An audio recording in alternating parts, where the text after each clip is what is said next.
हाय, मी रोशनी आणि has another what I eat in a day weekend edition. तर आज संडे स्पेशल ब्रेकफास्टमध्ये होतं मस्त गरमागरम मेंदूवडा. मी इथे सोबत चाय ठेवली.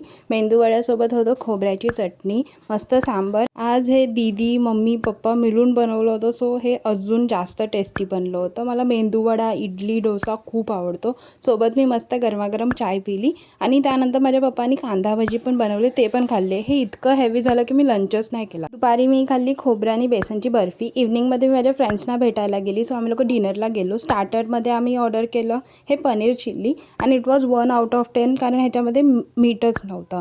त्यानंतर मेन कोर्समध्ये आम्ही खाल्लं तंदुरी ग्रेव्ही चिकन आणि सोबत रोटी आणि garlic naan and butter naan. I get myself garlic naan. त्यानंतर आम्ही परत बटर नान ऑर्डर केलं. राईसमध्ये आम्ही खाल्लं handi chicken biryani. It was also good. Overall the food was average. त्यानंतर खूप हेवी पाऊस झाला आणि आम लोकांनी कोणी छत्री आणली नव्हती, सो भिजत गेलो. बस हाच होता माझा संडेचा दिवस. भेटूया नेक्स्ट व्लॉगमध्ये. बाय.